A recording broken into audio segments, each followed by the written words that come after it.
अस्सलाम वालेकुम वरहमतुल्लाहि वबरकातुहू। देखिए, हलाला के लिए दूसरे शौहर से हम बिस्तरी करना ये बिल्कुल ज़रूरी है।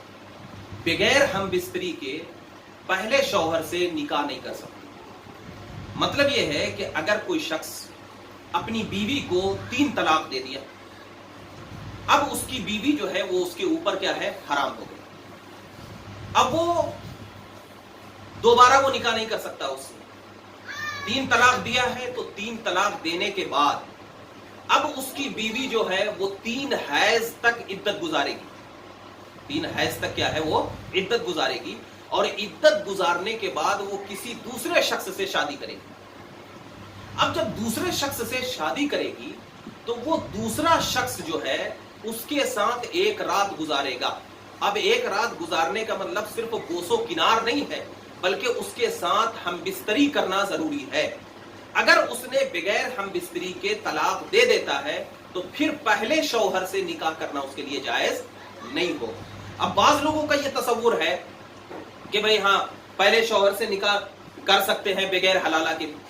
बगैर हलाला के भी क्या है, पहले शौहर से निकाह कर सकते हैं। हालांकि हलाला का मकसद ही यही होता है कि वो क्या है, पहले शौहर से निकाह उसी वक्त कर सकती है जबकि वो दूसरा शौहर जो है उससे हम बिस्तरी करे।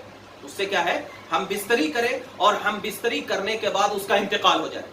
हम बिस्तरी करने के बाद क्या है, उसका इंतकाल हो जाए। तो जब इंतकाल हो जाएगा तो मौत की इद्दत गुजार करके पहले शौहर से निकाह कर सकते हैं। इंतकाल हो जाए या दूसरा शौहर खुशी से, किसी के दबाव में नहीं बल्कि खुशी से वो जिससे निकाह किया है उसको क्या है, रजा बरेजा क्या है, उसको तलाक दे दे।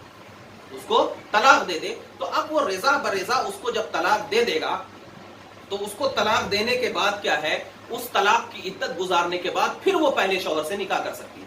वरना अगर वो जोर जबरदस्ती आकर के तलाक दिलवा रहा है तो इससे क्या है, पहले शौहर के लिए वो हलाल नहीं होगी। और इसी के बाद क्या है, कहते हैं कि दूसरा शौहर जो है या तो इंतकाल हो जाए और इंतकाल होने के बाद मौत की इद्दत गुजारेगी, या उसको रिजा बरिजा खुशी से तलाक दे दे तो वो तलाक की इद्दत गुजार करके पहले से निकाह करेगी। लेकिन तलाक कब देगा, हम बिस्तरी करने के बाद है, यानी हम बिस्तरी करने के बाद है। वरना बगैर हम बिस्तरी करने के क्या है, वो निकाह नहीं कर सकती है। जैसा कि हदीस पाक में है, जिसको कि हदीस उसैला कहा जाता है।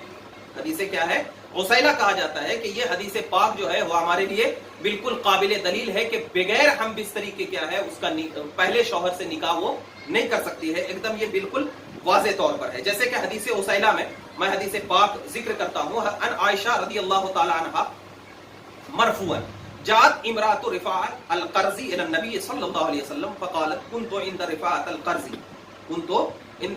अल-कर्ज़ी फ़तल्लक़नी फबत्त तलाक़ी फ़तज़व्वजतु बादहु अब्दुर्रहमान बिन ज़ुबैर व इन्नमा मअहु मिस्ले हुदबति सौफ़ फ़तबस्सम रसूलुल्लाह सल्लल्लाहु अलैहि वसल्लम व क़ाल अतुरीदीन अन तर्जिई इला रिफ़ा क़ाल ला हत्ता तज़ूक़ी असीलतहु व यज़ूक़ु असीलतकी। मतलब ये है कि इस हदीस का मतलब ये होता है, इस हदीस का मतलब ये होता है कि हजरत आयशा से रिवायत है कि एक औरत नबी पाक सल्लल्लाहु अलैहि वसल्लम जात इमरातु रिफा, हजरत रिफा की औरत, रिफा कर्ज़ी रज़ियल्लाहु ताला अन्हु की औरत जो है, बीवी जो है, वो नबी पाक सल्लल्लाहु अलैहि वसल्लम की बारगाह में आई और कहा कि मुझे रिफा ने क्या है, तलाक दे दिया है और मुझे तलाक दे दिया है तो मैं क्या है, उसके बाद हजरत अब्दुर्रहमान बिन ज़ुबैर रज़ियल्लाहु ताला अन्हु से निकाह कर ली। लेकिन मैंने उनको क्या है, एक रूई के फाके के बराबर पाई। रूई के फाके यानी उनके अंदर मैंने मर्दानगी कुव्वत नहीं पाई, उनको मैंने मर्द नहीं पाया। ये ज़हन में रखते। तो अल्लाह के नबी सल्लल्लाहु अलैहि वसल्लम मुस्कुराए और कहा कि क्या तू रिफा के पास लौटना चाहती है? कहा नहीं।